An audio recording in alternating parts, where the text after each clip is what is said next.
Welcome back. The Fermat's little theorem, it states that if p is a prime number and if a is an integer relatively prime to p, then the power a to the p minus 1 is congruent to 1 mod p. So in other words, if p is a prime number and if p does not divide a, so the fact that the statement a is relatively prime to p means the same as saying p doesn't divide a. So if p doesn't divide, if p is a prime and it doesn't divide a, then a to the power p minus 1, which is 1 less than the modulus p here, is congruent to 1 mod p. So let's see how we can apply this. So let's say I want to find 512 to the power 372 modulo 13.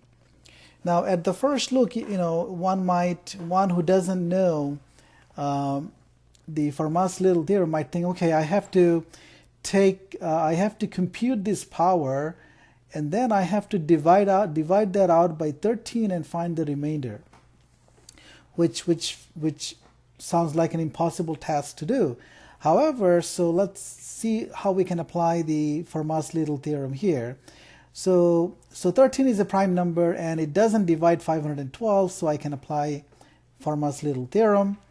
So by Fermat's little theorem, then 512 to the power 12 is congruent to 1 mod 13, where 12 is 1 less than 13. Now, since we know 512 to the power 12 mod 13, let's rewrite the exponent here in terms of 12. That is, divide this by 12. And if we do that, we see that 372 is 12 times 31. So then 512 to the power 372 is equal to 512 to the power 12 times 31, which would be equal to 512 to the power 12 to the power 31.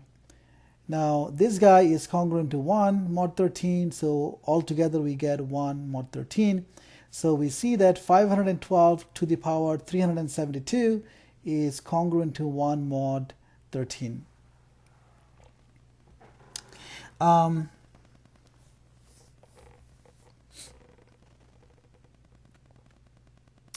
Now let's assume that instead of 372 I have 373 here.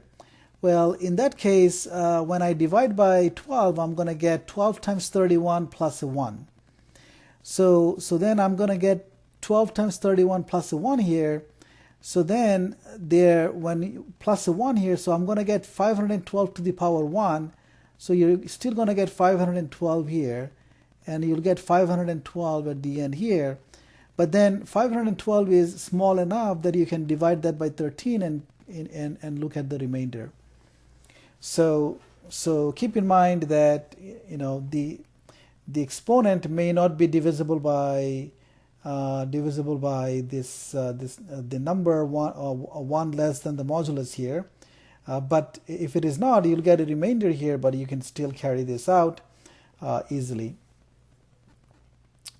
Okay, so here are a couple of exercises on that, and in the next video we will be looking at the Euler's phi function.